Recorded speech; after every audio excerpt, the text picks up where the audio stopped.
This building was actually on the market for a year. And in this real estate market, any real estate that's been sitting on the market for years, there's something wrong with it. Me and Mark, my business partner, we looked at this building and we really saw the potential that this building could have. It's kind of like my life, man, where God has a unique design and a unique mission, and there's a reason that we're here, and it's not for ourselves, it's for the glory of God. All right, I'm Aaron McPherson, and coming to you from my newest endeavor. This is the home of Atrium Co-work. Where do I start, man? Where do I start? I was raised in church. Dad's a pastor, actually, so in ministry, on the mission field, going to church 3 times a week, and had a really good childhood, man. No regrets on how I was raised. Kind of when I got into college, man, I wanted to, I guess, test the waters, right, of what was permissible. I made a decision, an active decision of, you know, I am going to just fully pursue fleshly desires is really what it boils down to. So drugs, alcohol, sex, I'm just gonna, if it feels good, I'm gonna do it. The Bible says that sin is good for a season. And I definitely lived that season. That season for me was about 6 months. Just went headlong into the party lifestyle. I was at college. I feel like one weekend I started drinking. The next weekend I was doing cocaine, and it just kind of spiraled from there. Before I knew it, I was involved in, you know, harder drugs. I started using heroin when I was in Phoenix. That's when I got to a place where I couldn't control it anymore. It controlled me. That's how the devil works, man. He lures you in. He lured me in with the feel good, the gratification, sexual pleasure, and then it turned on me.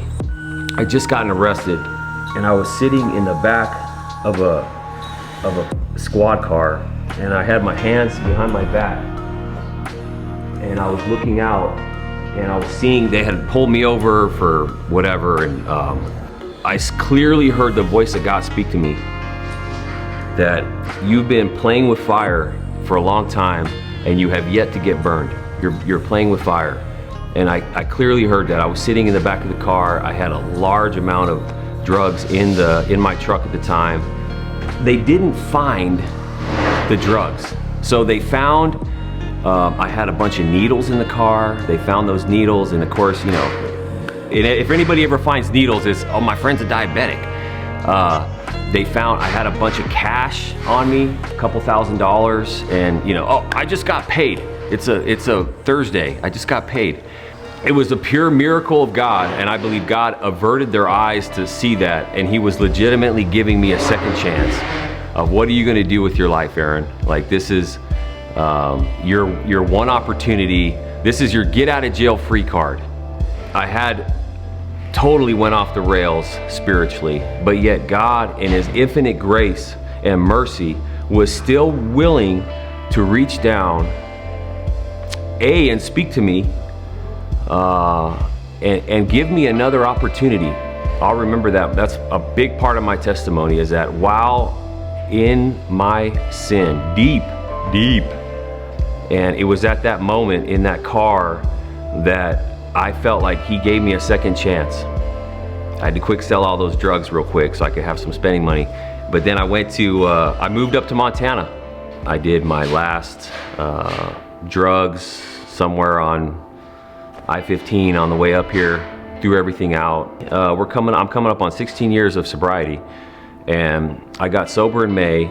And it wasn't until October of that year that I fully surrendered and committed. That's what I consider my born again date. So there's this 6-month period where I still was wrestling with a total commitment to Christ.